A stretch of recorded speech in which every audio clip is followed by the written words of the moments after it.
So, good evening, everyone. I will ask everybody to take up their seats. Tom, Leonardo. I know it has been a very long day. I can assume that everybody is pretty tired. I hope you still have a little bit of brain capacity to deal with our last session of the day. For sure, the best session of the conference. We'll see. Let's see if everybody else comes in. We are very delayed, but somehow we'll try to finish more or less on time, okay? So that you can still go home to have dinner and so on and so forth. Perhaps before we start, you are ready? Are you ready? ¿Que estás listo? Perfecto. Perhaps before we start, I would invite everybody just to take some deep needed breaths, just to bring oxygens to our brain. We can do it with the right hand. You put it on the right nostril, and you just breathe deeply. And you exhale. Now with the left hand, the left nostril, do the same. We inhale. And you exhale. Now with both nostrils, you inhale and you exhale. Fantastic. If you also want, you've been sitting for a long time, you can stretch a bit, if you need. It's just an invitation. I've been sitting there for too long, so it's good to get a bit more. You guys are also perfect. Just to get your bodies and your minds ready for our last session. We are going to be a little bit less academic than the last session. And it's hopefully a little bit more dynamic so that we can all endure until the end of the session. Dynamic is not good? If I move too much, not good? I'll be more or less constant. Okay, so our last session of the day has a very fancy title, very fancy and very long title, even with a reference to Aldous Huxley, which is fantastic, always good. But we'll focus mostly in the second part. I don't know if you can bring it on the screen, which is here on how can the Internet Commons promote solidarity economy-based approaches to finance, commercialization, and development of regenerative communities. Even if we cut the sentence, it's a very long stuff. But we do have some really, really nice people here with us. My name is Philip. I'm sorry. I'm from Portugal. I'm a researcher and I'm a PhD student and social entrepreneur and so on and so forth. That's not interesting for now. What is interesting is the people that we have today to share their experience. This session is going to be in English. Those who want Portuguese translation, that tall guy there is your man. So Portuguese translation, it's around him.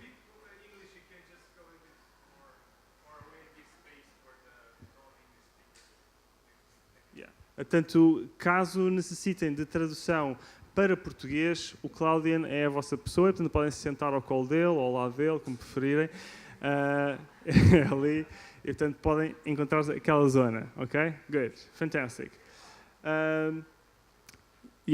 So basically we have 3 key panelists, and basically it's going to be Alexis Pasatis. He comes from Greece. He's living in Tallinn, which is very cold, and he comes from the Peer-to-Peer Foundation, Peer-to-Peer Lab. He's going to speak a little bit about that process. I just want to know who from here knows about Peer-to-Peer Foundation or Peer-to-Peer Lab. Just raise your hands. So not so many people, so you might have to do a brief presentation on that. Then we have Zeynep. Zeynep comes from Turkey, but she's living in Catalonia in Spain. And she's part of a lot of cool and fantastic projects like the Bank of the Commons, the Cooperativa Integral Catalana. It's a lot of cool people doing cool stuff. So she's going to share a bit about that. I ask again, who of you know about the Bank of the Commons? Just raise your hand. Don't really speak about Bank of the Commons. And Cooperativa Integral Catalana? More or less. Okay, so we're going to have a brief presentation on that. And finally, finalmente, tenemos Paco. Paco Hernandez, from the cooperative COOP 57. He's also going to talk us about COOP 57. He's going to talk about it in Spanish, and we'll see how we translate that. Who knows about COOP 57? Also a Catalan project. Not so many. Fantastic. Final notes. The structure of this session is going to be divided in 3 parts. So I will give to each of them around 5 to 7 minutes to briefly introduce themselves and to speak about their projects. Then on the second session, we're going to launch some questions and have a kind of a debate. Then we have a yoga moment, of course. And then after yoga moment, we open up to the public and we'll just talk about whatever is coming. And hopefully, we won't go home too late. Yeah? Okay. So who wants to start? Zeynep. Yeah. Okay. So you have 5 to 7 minutes. Vale. I will make you a sign. Okay? Vale. Thank you. Well, I will speak in English. So my name is Zeynep. I'm from Istanbul. In 2016, after the military coup that happened in Turkey, I had to leave for political reasons. And I went to live in Barcelona. I wanted to live in Barcelona because I've known about how advanced Barcelona is in social movements and solidarity economy practices and cooperatives. And that was interesting for me to discover that area. So I've been living there since now for 2 years. And from the beginning that I've arrived to Barcelona, I've been organizing with Cooperativa Integral Catalana. Cooperativa Integral Catalana is a very territorial, it exists in Catalonia. It's an open cooperative initiative that is based on self-management, self-organization, and direct democracy run by assemblies with a claim to create an alternative economy with its specific tools like social money, which is the most famous one, I think. And so I've been in different commissions in Cooperativa Catalana, mostly in communications. Then, so like I said, it's very territorial, it's from Catalonia, and there are projects that are connected to Cooperativa Catalana, which are more international, with the ideas of taking the practice, what's happening? Ah, vale. But you don't need to speak to the microphone directly. Vale. Ah, vale. What was I saying? The fair coop, yeah. So there's another big cooperative that idea is to take the practice and the theories of Cooperativa Catalana to an international level, like beyond the borders, as they would say, which is fair coop with its own tools, own cryptocurrency, own social money, big ecosystem, which is also a practice of platform cooperativism, which is another discussion that's happening. Then the latest addition to this whole ecosystem is the Bank of the Commons, which is the one that I'm mostly involved in from the beginning, since last May. So Bank of the Commons is again a cooperative with the idea of creating an alternative banking system to support social economies in both global and local levels by providing some tools and more or less.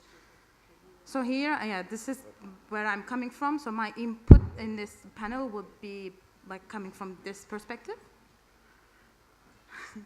And also one other thing that I wanted to say, that I'm not really an official representative of any of these cooperatives or anything. And my input is my own personal input, my own experience in 2 years. And I really wouldn't like to be taking an official representative, and we don't really even have that in our organizations. Yeah, more or less this. That's perfect. Thank you so much for your brief presentation. Alex, do you want to do next? Hello. Is it good here? Makes sense. So I'm Alex. As mentioned, I'm originally from Greece, but I work in between Greece, Tallinn, and other places.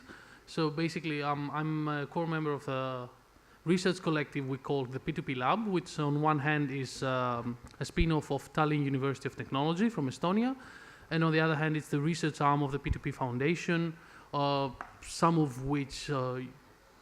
you already know. So what we do is basically channel the research and advocacy created by the global community that is the P2P Foundation, that is concentrated around P2P dynamics and the commons in between practitioners, so communities that work and develop these initiatives, and academia from the university on the other side. So we research, document, and support initiatives that explore the P2P dynamics in economy, society, politics, and governance. And what are the P2P dynamics? We like to think that it is more than illegal file sharing. So it has re-emerged from these dynamics, but basically we understand P2P as a form of relational dynamic that is happening in small groups of people that communicate and work with each other in a non-coercive manner without specific hierarchies or predefined roles, something that most community-based practices are familiar with. And what we have is, on top of that, P2P infrastructures, like the World Wide Web and other digital infrastructures that allow these types of relations to scale on global level. And these are the types of topics around which we're focusing our research. So basically exploring how this dynamic is been identified and supported on different layers, including economic organization, political coalition, and new types of governance. And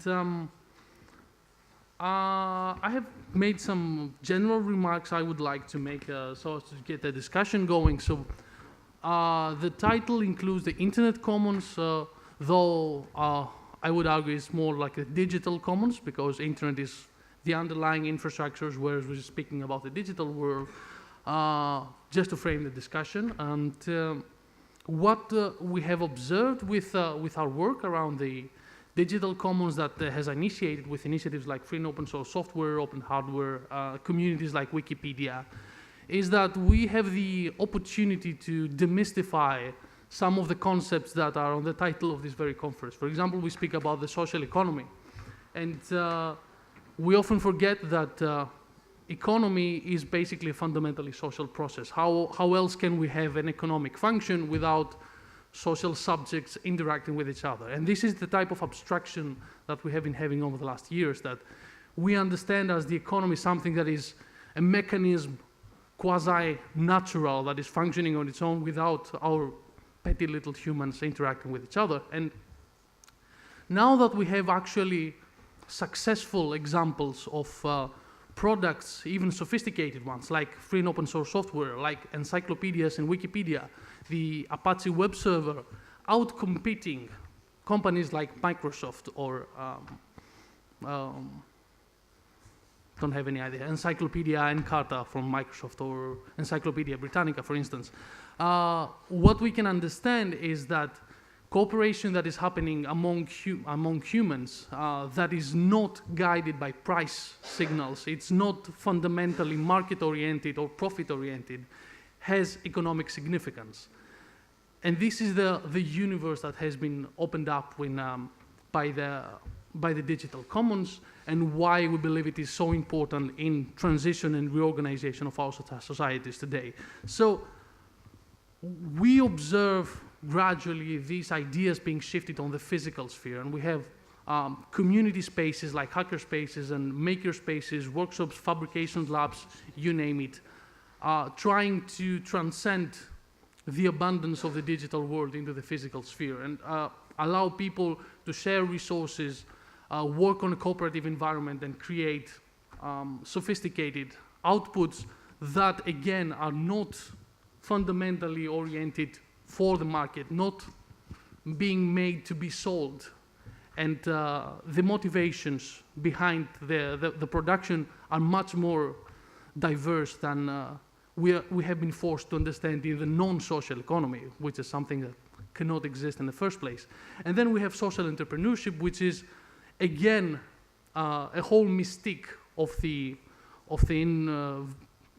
vision of the entrepreneur, that he or she, and usually he, unfortunately, is supposed to be delivering something that is a self-fulfilling promise, whereas the reason for entrepreneurship in the first place is to provide for the social needs. This is why we make stuff, because we need stuff.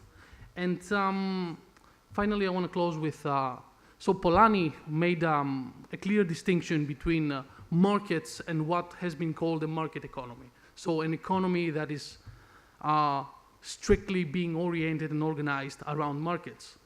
So there can be a market and an economy that is not necessarily a market economy. And what we are witnessing right now with the digital commons is a re-emergence of non-market forms that are actually markets, but we call them non-markets because the thing that we have called markets are something else right now.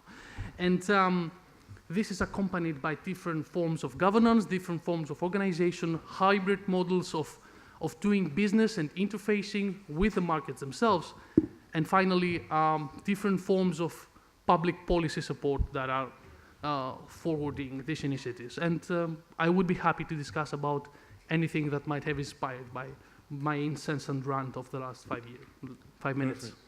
Perfect. Thank you so much, Alex. Actually, some of the questions we're going to be discussing today is about that, the issues of governance among organizations, the governance of the commons, and some of our experience and also from your experience. But before we get there, I will give the voice to our last speaker, who's going to speak in Spanish. And Pablo, que tienes 5 a 7 minutos para... ¿Vale? Perfecto. Buenas tardes a todas las personas que estáis aquí en la sala, y también agradecer al equipo organizador que a una experiencia tan de base como es esta de la Cooperativa 57, pues estemos hoy aquí en una universidad y en Lisboa. La verdad que es un placer para mí. It's a pleasure to be here. Yes, that's basically it. Sorry. Sorry, I missed. That is thanking everyone who's been who's here for being here. Also the committee of organization who organized it, and he's really enjoying being here. Okay, I just need to relax and breathe in. Esta experiencia nuestra es para estar 2 horas y acompañada de un vinito. Y me piden que en 5 minutos la resuma. Con lo cual daré los 4 flashes que yo considero que son importantes para que al menos tengáis una idea de la experiencia. Go ahead. That he said that in 5 minutes he's supposed to summarize an experience that lasted for forever. So he has 4 phrases that he prepared that he will try to transmit his experience, like a long experience, something like that. Yeah. I wasn't listening. That somehow that experience would be better with a glass of wine, to be shared with a glass of wine. La experiencia nace de una lucha operaria a principios de los años 80 y desde el primer momento está basado en ese hecho, el hecho es decir que nace del movimiento obrero y de la solidaridad. Okay, the experience is born from in the 80s in a self-managed way, and it was born from the workers and solidarity movement. Fue una lucha sindical a comienzos de los años 80, en plena crisis industrial, en donde estamos hablando de la primera editorial de España y la tercera de Europa. En Europa había 3 grupos, el grupo Bestelmann en Alemania, el grupo Hachette en Francia, y la tercera era Editorial Bruguera, tenía además delegación aquí en Lisboa. So it was a workers' fight that started with the industrial crisis. It was the first in Spain and the third in Europe, and the other 2 was in Germany and France. Y la solidaridad porque la trayectoria de la lucha acaba con un proceso jurídico muy largo que en el año 89 acaba con un fondo en la caja de resistencia de 600.000 euros en aquella época. So why solidarity? Because the juridical process was very arduous and long, and in 89 and very difficult. And in 89 they had a mutual fund of 600,000 euro. Esos 600.000 euros, por eso la solidaridad, se reparten en dos partes. De una parte se hacen dos. 150.000 euros van en lo que la Asamblea vota por la lucha internacional más importante del momento, que era la lucha sandinista en Nicaragua.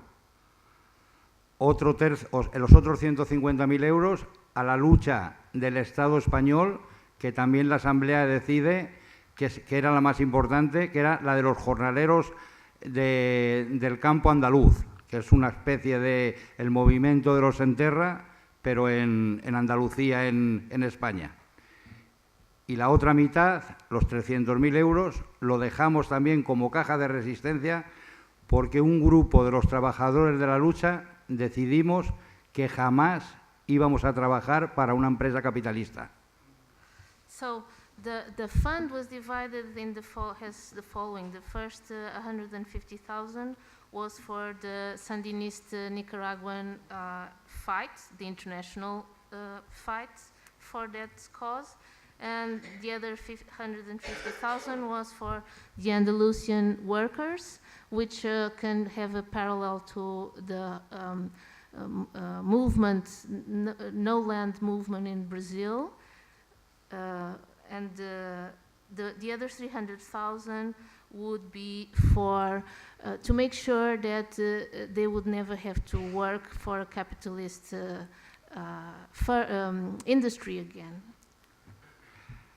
El desarrollo fundacional de la cooperativa fue muy lento, duró aproximadamente unos 10 años. ¿Por qué? Porque queríamos poner sobre todo las bases del futuro de la cooperativa, que al final también fue una decisión que sería una cooperativa de servicios financieros, y los dos pilares para nosotros tenían que ser la autogestión, veníamos de la autogestión obrera, la autogestión en la economía solidaria y la participación. So the development was really slow. So the first 10 years were basically to make sure the basis, the pillars of the organization were very solid, and those two pillars were the participation and the self-management.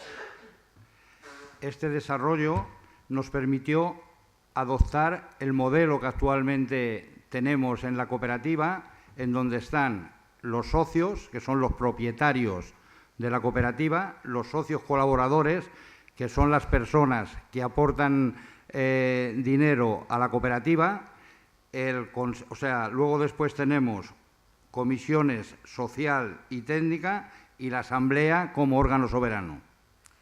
So the development allowed us to adopt an organization, a participatory organization model, which would be the founders, the partners, the collaborating partners, which could bring the money to the financial services, to the cooperative, and the social and technical commissions of the assembly has a sovereign organ. So you would have three organizational organs, let's say, like that.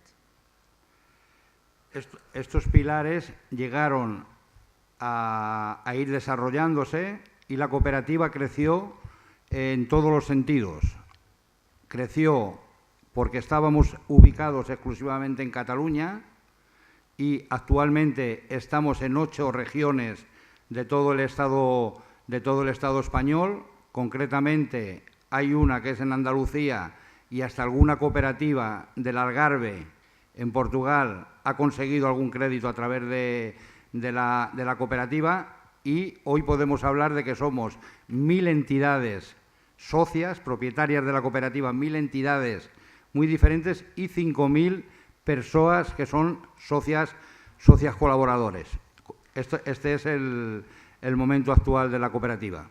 So in the following 10 years, the growth of the cooperative was not only territorial.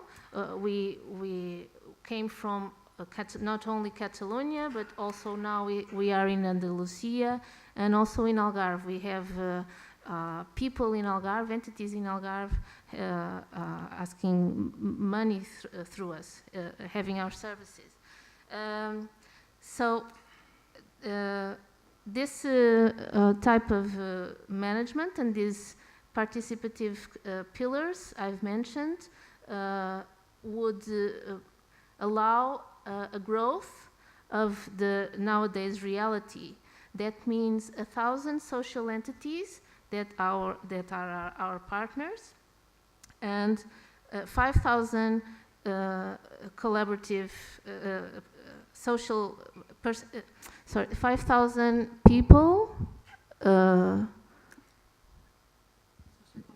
socios colaboradores, collaborative, social collaborative. Members, yes. 1,000 organizations which are members and also 5,000 individuals.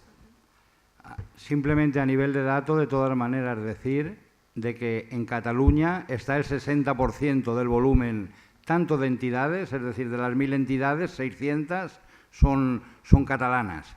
Y en cuanto a los socios colaboradores, a las personas físicas que nos dejan su dinero allí, no creen en la banca tradicional y su dinero lo depositan en la CO57, pues lo mismo, 600, o sea, de las 5.000, 3.000 son de Cataluña y las 2.000 son del resto de territorios donde hay CO57 en el Estado español. So from the 1,000 social entities, 60% are from Catalonia, and from the 5,000 social individuals, also 60% from Catalonia. So Catalonia is still the main proportion. Y por tanto, hoy ya estamos en disposición de poder afirmar, acreditar, de que la CO57 es una cooperativa que no solamente es de sus socios, de los socios, es decir, que forman parte de la entidad, que no cualquiera puede ser socio. Hay una comisión social que evalúa la entrada de cada cooperativa, fundación, asociación, que tiene que tener pues todos los valores de la banca ética, los tiene que tener in situ para poder formar parte. Una vez que forman parte, no simplemente se les atiende a ellos, sino que también se han hecho otras experiencias interesantísimas que si salen en el debate luego podemos ampliar, pero que dan un ejemplo de que hoy en día la cooperativa está al servicio de los movimientos sociales de la ciudad de Barcelona en un sentido muy amplio. So not only the founding partners contribute to the values of the Cooperative 57, but also the social entities who join us, they have to be aligned with the ethical bank values, and they also bring a lot of the experiences they bring. They really amplify the debate around these questions. And now we feel as a cooperative that we are in service to all the community that shares the values and doesn't believe in the formal, not formal, but traditional, so to speak, banks. Okay. Muchas gracias, Pablo. Thank you very much. So this is our panel. So I just wrote some of the names that people were mentioning so that you can Google it or you can just search for it. So the last one that was spoken about was CUP 57. Unfortunately, the website is only in Spanish and Catalan, and yeah, it's only in Spanish or Catalan. But anyhow, it's really interesting. And the other ones, the Peer-to-Peer Foundation, the Peer-to-Peer Lab. Also, just to mention that Alexis has really interesting research So if you Google his name, some of his work and research is also there. So that's, I'm just doing an advertisement to your work. But anyhow, so I'll like just to start with the questions. I'll just launch 1 or 2 questions, and then I'll open up to you to make questions for these people. And my question is it's going to be mostly about this issue of governance. So how to promote organizations, how to develop organizations which have these principles of a commons-based economy, of a solidarity economy, and how does the new technologies, blockchain technology, whatever, allow or not for the development of new structures. So for example, the Fair Coin and the Fair Coup or in peer-to-peer foundations. So what are the promises that the new technologies bring to rearrange governance structures and promote new organizations? So this will be my first question for you. So answer as you want.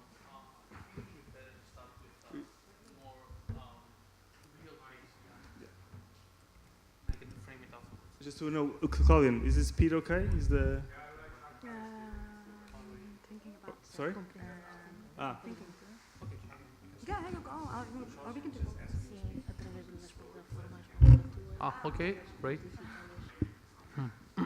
So I will begin on answering some of these questions on more abstract level, and hopefully I will give you some leverage to then give us some more real world experience, because we are of course academics in doing research in the P2P lab, but at the same time we like to think that we still work with real world communities that try to implement what we are preaching to you people and other people around the world. And I'm just making little pauses. Yeah. So the best way that we have envisioned how the commons-based economy might work is a flower pot. And by the way, we have a primer on P2P on the Commons that is online under the P2P Foundation, translated in English and Greek for now, but we would be happy. It's Creative Commons open content so that people may translate it in other languages as well. And this is one of the images that we provide there. If you imagine a pot that with some flowers. So basically, the people, the communities that work and produce the commons are the soil of the pot. These are the where the seeds are, where the interaction is happening, and where the magic is happening to produce the flowers that are the commons. And what we, the way we envision the social and solidarity economy are the bees and the insects that go from flower to flower and cross-pollinate and allow the flower to continue its reproduction, but at the same time they enrich the soil on which the commons rely. And finally, we have a place for the pot itself, which is the transformed form of the state, one might say, that it is a new reconfiguration between policy making and the productive communities, which is not to coerce production, not to direct how the flowers are going to be produced, but you simply hold the community together, develop the common infrastructures of collaboration so that the economic function can take place on all the different levels, both of the social, the economic, and the political. And technologies is a whole new topic. I would rather leave it after you would like to make a comment. So this form of coordination among different stakeholders is what has been described as an open cooperative, which you already mentioned. And one of the some of the patterns that we have been observing in different communities are I think, most evident in both Cooperativa Integrala Catalonia, but also in the introduction I've heard about COOP 57. So, please. Well, in my case, I would take this topic in two, like in offline communities and online communities, because I'm with an offline community trying to build something in a territory. Then I have an online life, which is definitely a different identity, which is also another level of discussion in digital commons, especially in social movements, because let's start with the online one because it's bigger. So we, in Fairco, or in Bank of the Commons, we organize totally on the internet. So we are people who don't know who we are. We have no idea about who we are. We are just nicknames and different Telegram groups. And we have monthly or weekly assemblies online. Our work is distributed in online platforms and obviously open source online platforms, but all tasks are managed through online platforms, and everything is on the computer. Then we have the tool to support this as Faircoin, which is the alternative cryptocurrency that we use. We call it relatively a fairer money than the other monies that exist in the market. So in this concept, digital commons in this concept help us take our ideas beyond borders, really. Like, I think that the greatest thing about the internet and in this concept is the concept of democratic use of internet. So what we aim to do in the FairCop or Bank of the Commons, in the way we organize, is to use the internet for democratic organizations and democratic, with a democratic concept in our minds. So we have the Faircoin, we have many different areas that we organize, and then we have 1 yearly meetings physically in Faircop. In Bank of the Commons, we don't have that yet, it's new. Last year in our summer camp, as we call it, we had the circular economy group. We started to talk about how can we connect these different, because Faircop is really big. It's like it's in different 70 countries with very local nodes in each country. So all these people are online on a Telegram group talking about how to make a better economy all the time. So we have this, to take it into a more like a community idea, we have the area called the circular economy, which talks about potential projects to create economic relationships between these different geographical points, to trade relationships or circulation of goods. There are 2 big buses who go around all Spain, the Common Routes. The project is called Common Routes, which take goods that are sold in Faircoin from Galicia to Catalonia, from Andalusia to, I don't know, everywhere, sometimes from Greece also. My involvement with the Faircop is also a circular economy project that I had to support the women's cooperatives in Bakur in Kurdistan, to bring clothes to Europe. And so we have this kind of organization, this is like thanks to internet in the end, but the way we try to use the internet. But in offline, it's different, obviously. I will leave the offline to people with more experience.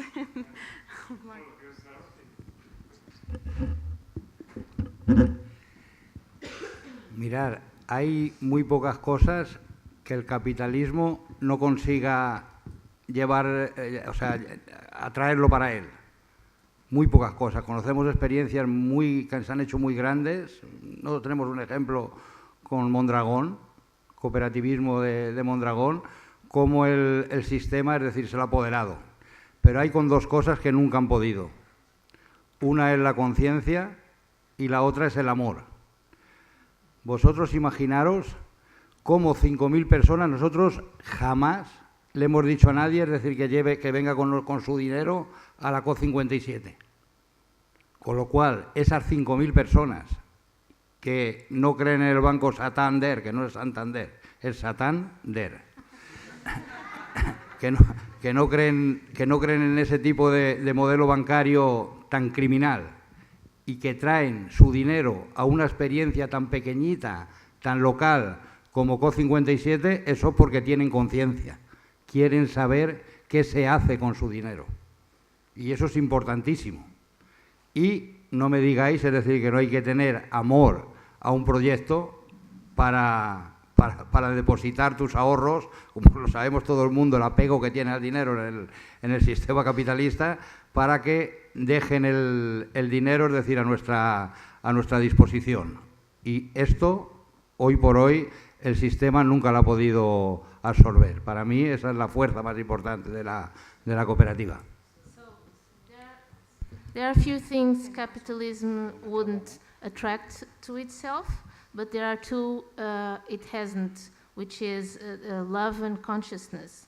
And the truth is, 5,000 people in the Cooperative 57 don't believe in the capitalist bank system, and they believed and deposit their money in a small, yet to be proven in a way, experience, and they put their money, they believed with their love and consciousness, they believed in this project. So it is a proof that there are people who doesn't have the same attachment to the money. There was a joke about Santander, I have difficulty in translate. It has something about the saint and there, which is like holy, something like that. It's the name of the bank, Santander. Santander is the name of the bank. And Santander is just like And- an and evil Sa- bank. I don't know. Like a bank, evil. And bank. oh, it was not saint, it was Satan. Satan, yeah. So Satan there, it's almost the name of the Spanish bank.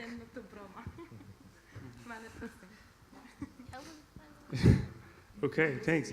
Does anybody has a burning question now at the moment to ask any of these panels? Anybody with a burning question? No? Nobody? Okay, great. Any question? There are? Oh, sorry. Anybody has a burning question? Yeah. You have? Ah, oh, okay. I was not expecting that.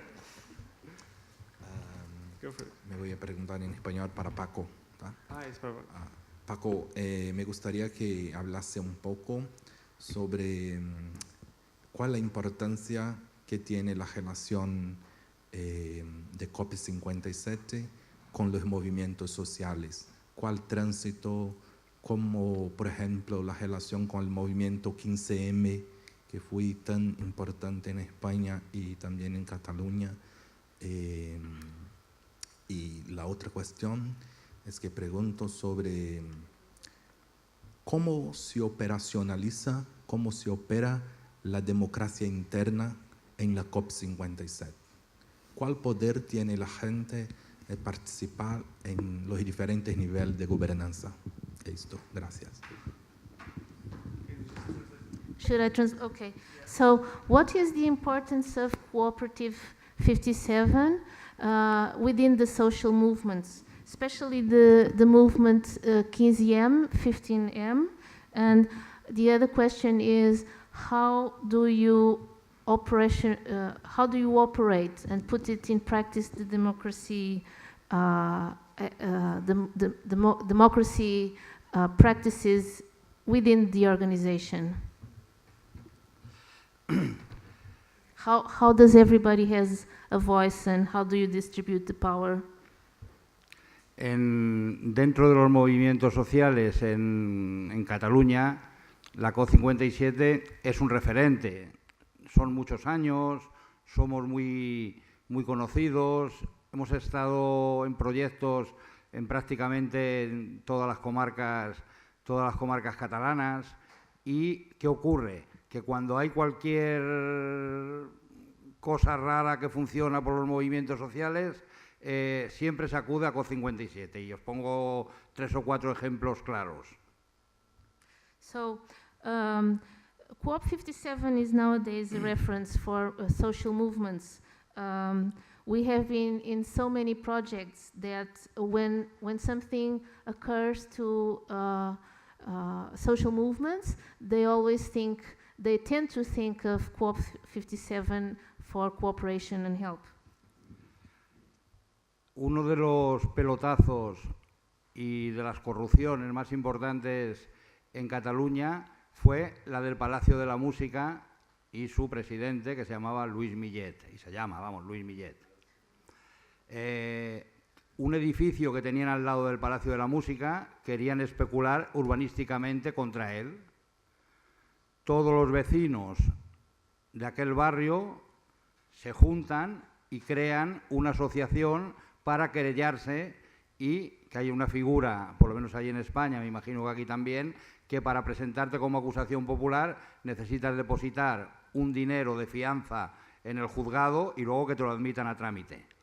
Pues todo este movimiento de dinero que salió, es decir, de las personas, que uno venía con 5 euros, otro con 2, otro con 10, ¿Dónde se canaliza todo ese dinero para que se pudieran aquella asociación de vecinos convertirse en acusación popular? En COP57. Ese es un ejemplo. So I'll give you 4 examples. The first one is a neighbors movement in this neighborhood. This issue in President Luis Miguel, they organized. They needed to have money for the action, and they organized.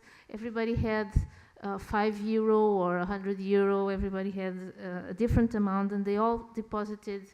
It was COP57 that was the grantor of that money. Movistar, ¿se conoce aquí también? Movistar en telefonía es la primera en España.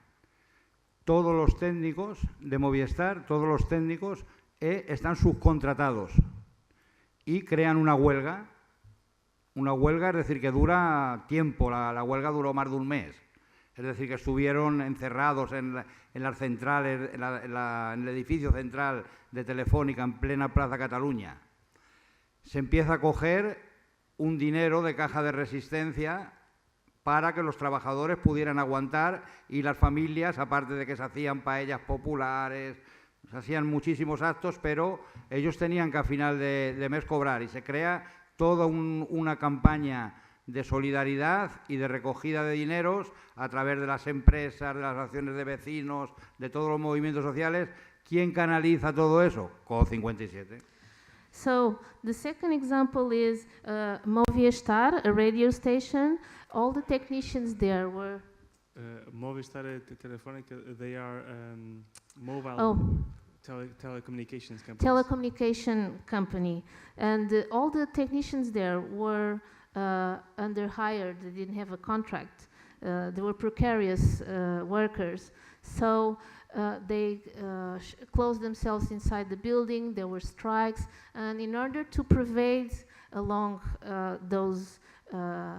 that period of strike, they did the resistance mutual fund, and there was a solidarity movement for that, and it was COP57 that canalized and mobilized. It was the instrument for that solidarity fund movement. Uno de los problemas más fuertes que tenemos ahora en Barcelona, me imagino que en Lisboa lo mismo, es el tema de la vivienda y sobre todo para la gente joven. Pues un grupo de jóvenes en un barrio de Barcelona que se llama Sants hacen un proyecto cooperativo de viviendas en cesión de uso y desde los estudios de arquitectos, todo el proceso, siempre había alguien de COP57 y hasta inclusive la financiación de una buena parte del proyecto también nace de ahí. Lo mismo, es decir, ¿a dónde vienen a buscar cuando hay un proyecto así innovador que requiere, es decir, de muchas, de diversas, de diversidad de factores que se pueda producir? A COP57. So one of the strongest problems in Barcelona, as well as in so many cities, is the problem of housing, lack of housing and housing insecurity, mainly for young people. So for instance, in Sants neighborhood in Barcelona, there was a cooperative housing project that was supported since the beginning with the Cooperative 57. They were always present in all the meetings because since the beginning there are always financial issues, and the financial solution for that cooperative was born also in the COP 57. En la segunda parte que preguntaba Leonardo, dos ejemplos también claros. Cada año en la asamblea de COP57 se decide cuánto dinero se le va a abonar a las personas que dejan su dinero en COP57, esto en asamblea, y cuánto se les va a cobrar a los socios cuando pidan un crédito para hacer cualquier cosa que quieran hacer. So, responding to the second question of Leonardo about the democracy, every year the Assembly reunites and decides how much money they're going to give to the associates, the ones that deposit money there, and how much money it would be possible for the associates. ¿Qué ocurre? De que el único coste económico de la cooperativa son las 14 personas que están contratadas y que trabajan para la COP57, la mayoría en Cataluña, pero también en los otros territorios, normalmente una persona por territorio. Estas personas, para ser elegidas, si se necesita una persona en comunicación, se coge un periodista, pero antes de periodista tiene que ser militante de los movimientos obreros de la ciudad. O sea que buscamos a un militante de los movimientos obreros de la ciudad que además sea periodista. Ya se formará, pero no vamos buscando técnicos que luego sabemos las que lían en los sitios. So, this money issue is important because we have the only economic costs associated to the Cooperative 57 is the 14 people hired to work in the cooperative. And these people have two criteria to be in working there. One is to be unionized and coming from union movements. And for instance, if we need someone in communication, it has to be someone who comes from this professional area. Okay, thank you, Pablo. Muchas gracias, Pablo, por esa intervención. So you know, if you have a problem, don't call Ghostbusters. You can just call Q57, and they're gonna solve it.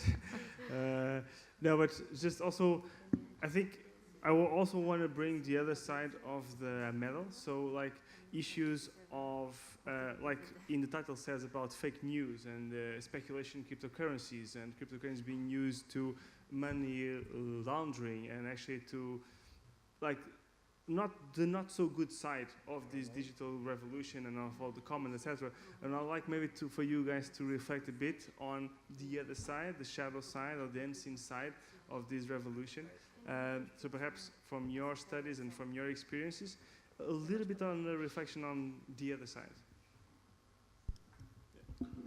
I can begin again with framing the discussion a bit. So one of the issues with cryptocurrencies is that we have an inflation of the use community in things that are not communities. And it is, of course, really interesting what has happened with Bitcoin, and it has opened up a whole discussion that we can actually create money that it does not come from the government or we do not dig from the ground.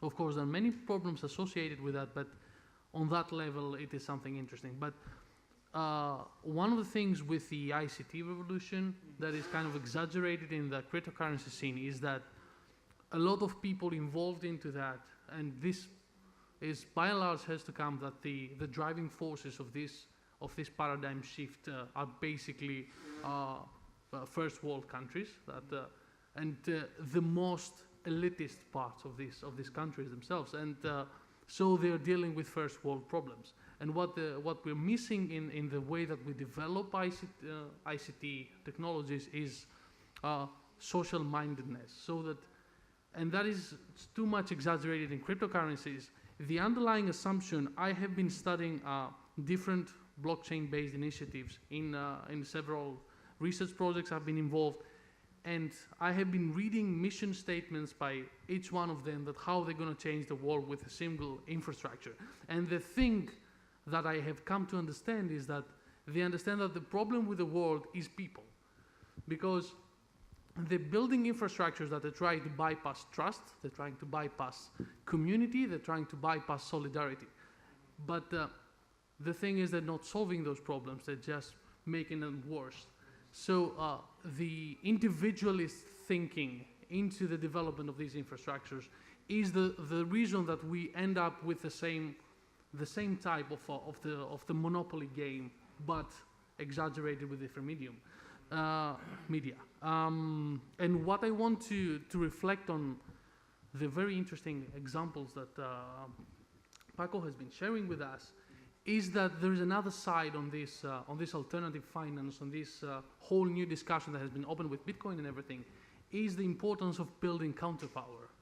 And these are the stories that COP57 has to share, that where there is need to provide resistance to the pressures of the established system, of the capitalist political economy to absorb or dismantle the solidarity structures that we're building, it is there that we can leverage the different tools that we have in our disposal to, on one side, hold the pressures outside of the community, and at the same time transfer vital resources from the established system to the alternative one.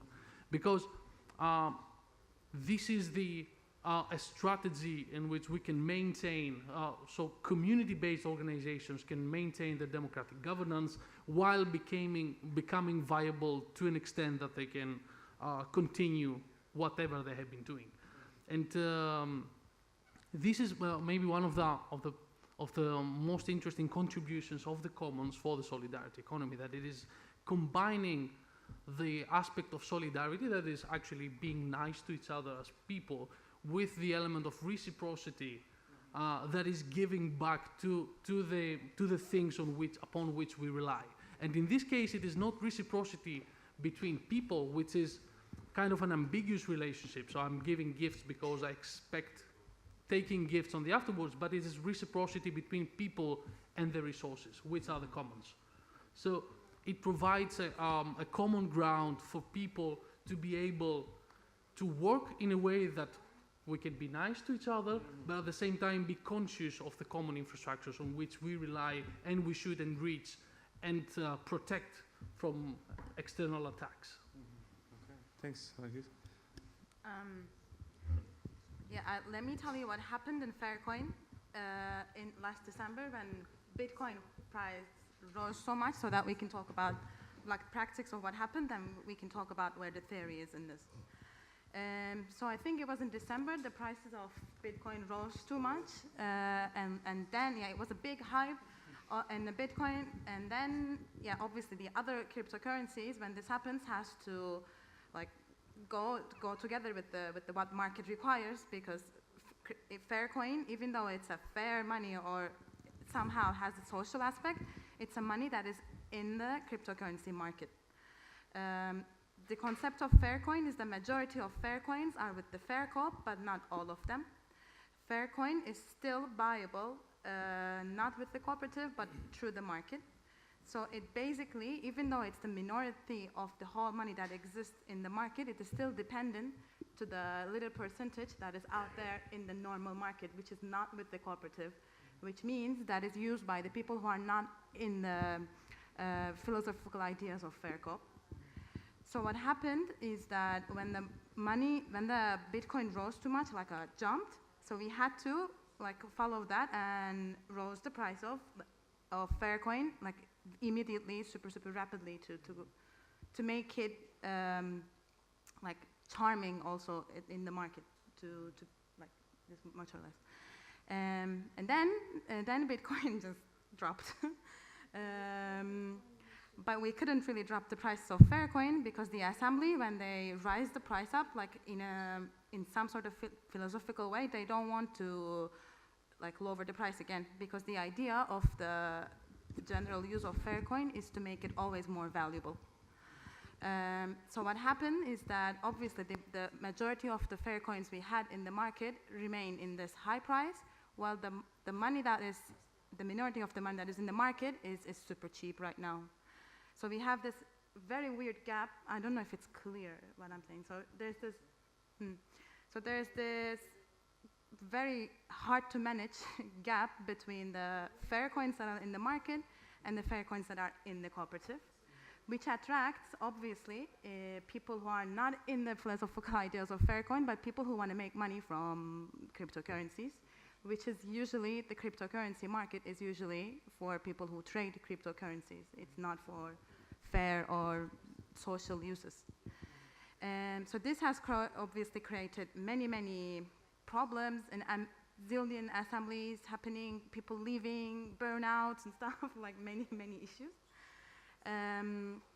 Also, like in physical notes, like in our social, for example, people who are buying Faircoins from the market and coming to Faircop to acting like they're from the Faircop and trying to change it from Faircop for a higher price to make euros. Like a lot of people started coming in, not only to Barcelona, we started hearing this from other local nodes as well.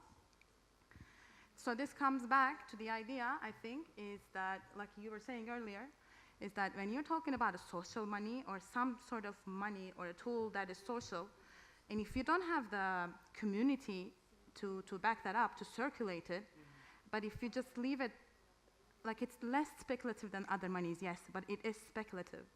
And when you leave it that way and you don't back it up with a circular economy, when you don't back it up with the use of people that it requires people to get it because it's actually covers your basic needs, then you always end up in this market reality with the Faircoin or whatever tool you would put. It definitely, this from practice of what I saw, like it definitely requires a strong community sense to back it up, to support it, to make the use more reasonable. So this is what happened last year. And we're still couldn't really find any solutions to that. It's been like months. Yeah. Really, no, it's Thank you. honestly true. Pablo, ¿quieres comentar algo del otro lado de ese tipo de iniciativas? No. No tengo ni la más remota idea. No, por veces que también puede ser el lado más oscuro, más sombrío de ese tipo de iniciativas cooperativas, de comunales, también tienen un lado, ¿sabes? No, yo conozco alguna experiencia, como por ejemplo es que es un referente, está aquí la Lourdes, lo que es el Banco Palmas en Fortaleza. Llevan no sé cuántos años, pero muchísimos años, pero porque están empoderados todo el barrio de esa moneda social. Y esto es importantísimo. O se consigue, es decir, de que sea realmente el barrio el que sea el propietario, es decir, y además, es decir, tú puedas comprar el pan, el periódico, el del pan pueda comprar otra cosa, o se es capaz, es decir, de crear este tipo, es decir, de mini comuna, o si no es muy difícil, yo estas cosas, es verdad, cuando me hablan del tema de las criptomonedas y eso es como si me hablaran de la China. So, the proof of the necessity of having a community-driven and supportive for this kind of financial issues is the example of Banco Las Palmas. And there is Luisa, the expert in the audience. Is Luisa? Lourdes. Lourdes is in the audience. She could speak about Las Palmas better than me. And so the main thing about this example of Banco Las Palmas in Brazil is that the neighborhoods are really empowered and they are the supporting structure of the bank for more than 20 years. For more than 20 years, yeah. Perfect, thank you. I'll ask again, anybody has a burning question? Yes, now we have some questions. I'm going to pass it to you. Just say your name and yeah. Peter Rannis from CUNY. This is a question for Paco mainly. I wonder how cómo tú veas la diferencia entre Mondragón y tu cooperativo. Yo tengo entendido que tu cooperativo es más un ambiente de solidaridad social. Pero pregunto porque yo sé España tiene mucho seccionalismo y Mondragón viene de Basque, tú estás en Cataluña y pregunto si el modelo de Mondragón tiene un impacto con ustedes y pregunto si su línea es muy distinto y si hay una cooperación entre ustedes. So what are the differences between Mondragon Bank in Basque and Cooperative 57?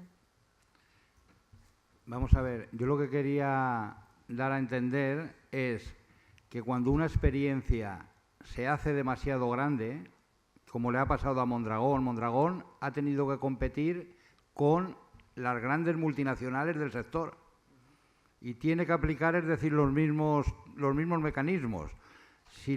Tú imagínate, es decir, que en el COP 57 los 14 trabajadores que hay tienen el mismo salario. Eso en Mondragón es imposible. Mondragón, si quería un buen técnico del sector, le tenía que pagar hasta el punto de que la diferencia salarial llega a ser de 1 a 10. Con lo cual, el principio, o sea, ya solamente, es decir, no se puede desarrollar. Ahora, yo como persona, como consumidor, que yo cada día hago política. No hago política cada 4 años que deposito un voto, la hago cada día. Si yo tengo que comprarme una lavadora, me voy a comprar una de Mondragón porque la propiedad es del conjunto de trabajadores. Ahora, como modelo social, es que el sistema no se lo permite.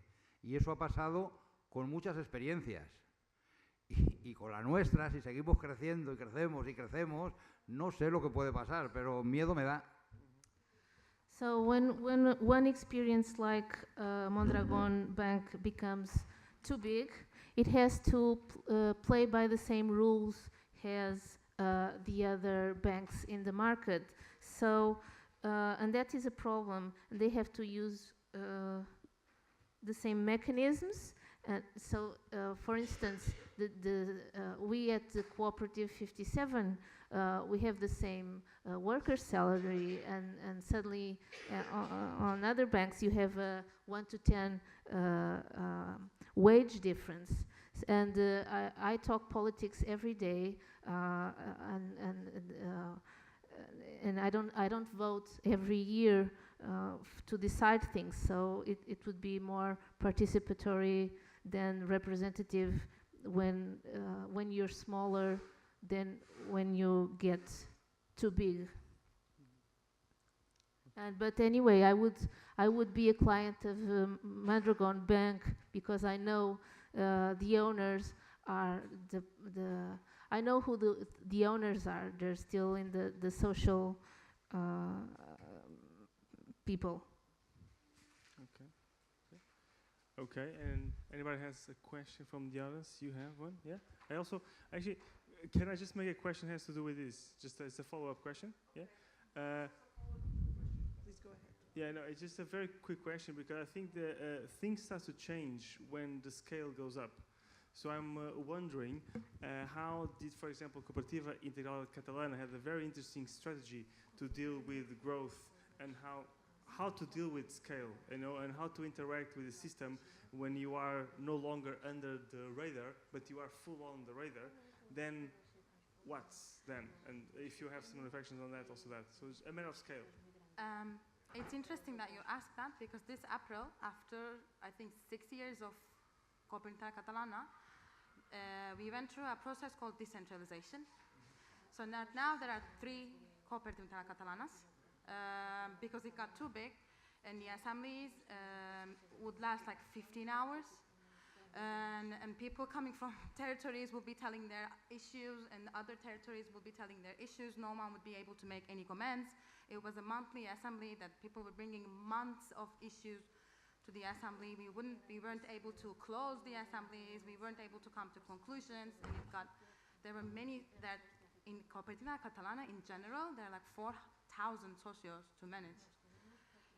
So what happened after April, after talking about it for like 5 or 6 months, it went through a process called decentralization, and there are 3 of them right now: East, North, and South, 3 of them. And each of them have their own legal infrastructures as well. They made their own cooperatives. They manage the way they manage their socios is they're completely autonomous from each other. Even the quotas they pay, like socios, are completely different. We have confederal assemblies every 3 months, but it's more like gathering for us at this point, just spending time together, because it really got very, very big and it was impossible to manage. Also economically, like a lot of economic activity accumulating in one bank, like software wasn't enough anymore, so they did their own economic management software and completely autonomous from each other. So this is what happened in Cooperativa Catalana. In Fair Coop, which is organized on the internet, the biggest power of Fair Coop depends on the local nodes, the autonomy of local nodes, and all local nodes are autonomous anyway. So in our mind, in our concept, decentralization and autonomy of groups that organize is the key for this. It's the solution that we found. Well, the solution, the thing, yeah, the strategy that we tend to apply is more decentralization and more autonomy in local nodes and local groups. Like there are some rules to follow in local nodes to process to go through of 3 months to create a local node, because you get funding, because money is also involved. So you need to do some reports and these things. But each local node in each country, they manage their own like events, the way they do things, their own logistics, super autonomous. Yeah, I would like to quickly follow up that.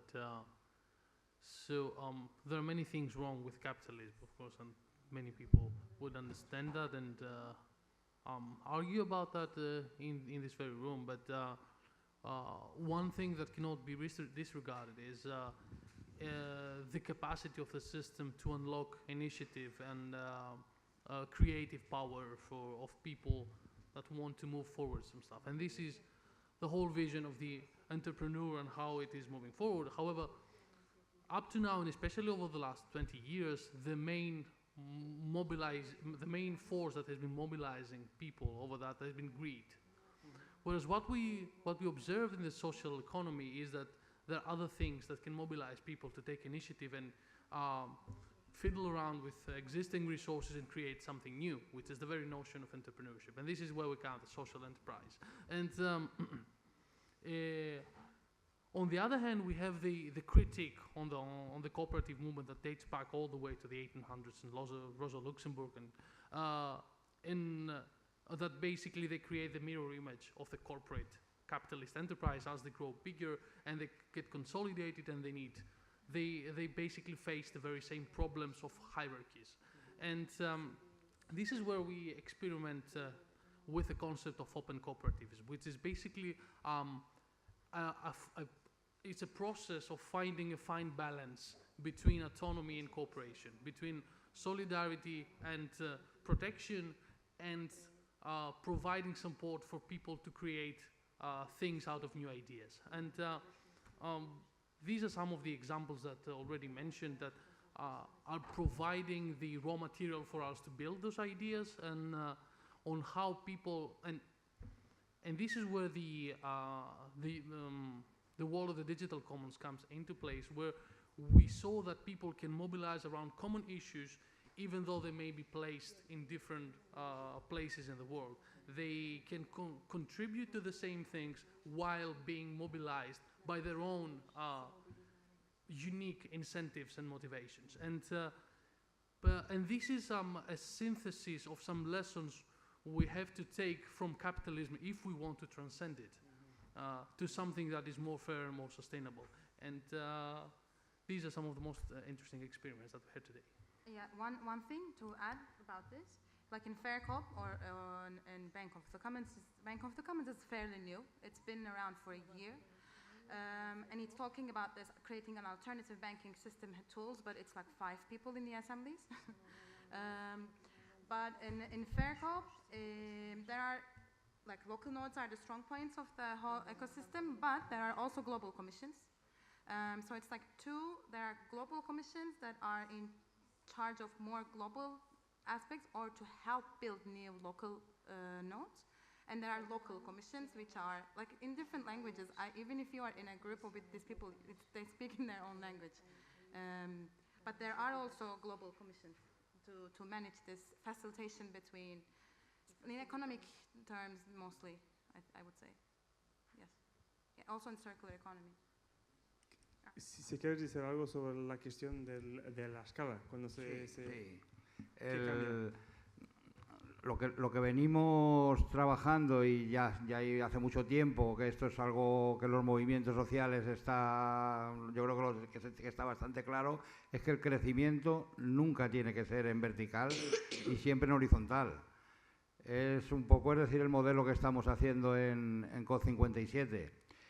Y ya aprovecho y doy un speech, que veo aquí al Jason.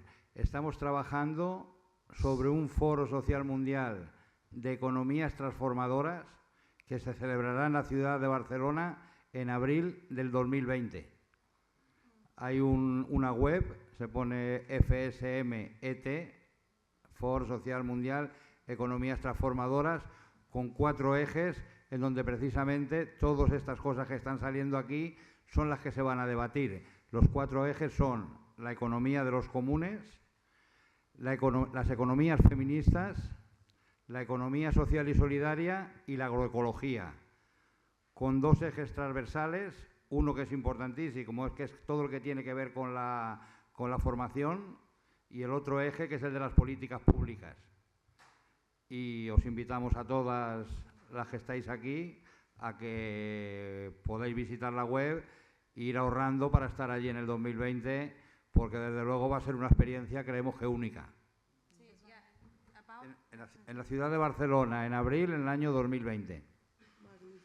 So, One more thing, you can contact us for this because I'm with the feminist economy group there, and we're super open to like collaboration from different so go ahead territories and as well. do the translation for the forum.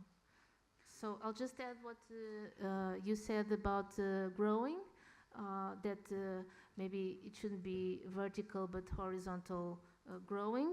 And in 2020, at the year of 2020 in April in Barcelona, there will be the Fórum Social Mundial World Social Forum in Barcelona. And it will have 4 dimensions. The commons, the feminist, the economy seen through the commons, the social, the feminist, and the ecology. It's going to be in April 2020 in Barcelona, and invitations are open. Thank you so much for the invitation.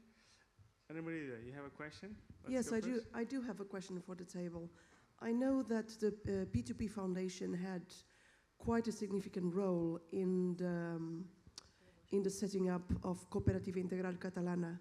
So I would like to ask Alex to speak a little bit about the involvement of the P2P Foundation in that process. And as far as I remember, please correct me if I'm wrong, I think that COP57 also had a role in balancing the finances of Cooperativa Integral in crisis periods. And I would like Zainab to talk about that, and also Paco. Paco, me recuerdo, y por favor, corrígeme si no estoy cierta, que durante el trabajo de Campe Barcelona me recuerdo de oír que la COP57 ha tenido un papel en el arreglamiento de algunas crisis internas de la Cooperativa Integral Catalana, que ha ayudado a la Cooperativa Integral en algunos periodos y que ha contribuido para el financiamiento del proyecto y también para su gestión. Quería pedir si podría hablar un poco sobre eso. Gracias. Yo soy socio fundador de COP57 y asisto a todas las asambleas, o sea, no tengo ningún cargo de nada, ni quiero tampoco. Ya estoy aposentado y lo que quiero es hacer lo que me gusta, evidentemente siempre militando, desde la militancia. Pero en ninguna asamblea he escuchado yo hablar para nada de la Cooperativa Integral Catalana. Yo creo, es decir, de que son 2 mundos paralelos. So I'm a founding partner of COP57, and in the assemblies we haven't spoken about the cooperative Integral Catalan Integral Cooperative. So I think there are two separate worlds, More or less. more or less. Yeah. I think you've probably heard that because really COP57 is very, very major in social, like you were asking before, very, very major in social movements in Barcelona. Like in every assembly, if you have some idea, always the first idea of any project is to go to COP57. It's always, always, always. So there's, as far as I know, there's no economic relationship between, but you probably heard us in assemblies talking about COP and any social movement in Barcelona talking about COP57 in many different levels. It's where people from social movements just literally look up. Sometimes gossips come, they have like, yeah, they're looking for projects, they have 4 million euros, where the stuff just circulates around Barcelona, but from my experience in 2 years, a lot. I'm going to slightly disappoint you, unfortunately, but I know that the P2P Foundation has played a significant role in the setting up of Cooperativa Integrala, and I would argue that it is actually a twofold relation, because this has been an ongoing process for the last 15, 16 years, and the ideas that have been kind of melting into the P2P Foundation that originally come from practitioners, and they're being researched and advocated, and then trying to be put into practice, they fail, they regenerate. And this is an ongoing spiral process that I don't think we could understand who has been the driving force between one or the other. And unfortunately, I cannot provide any details on how this has been done because I haven't been involved in this particular process. I wish George Dafermos had been here, who has been doing the research in CIC.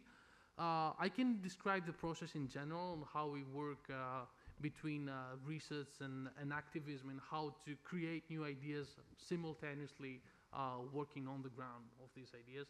And this is basically one of the methods we use in our collective and the P2P lab is that we have a person that is actually part of the community that is developing something to create, and we simultaneously try to identify and reflect to the theoretical frameworks that we use in making sense of the world, and fill the little gaps of the patterns. And this is how we have, so in the primer that I have spoken before, we identify those main institutions that have been in place in most of the common space initiatives, but at the same time, one cannot be sure whether it is those institutions that such organically appeared in all the different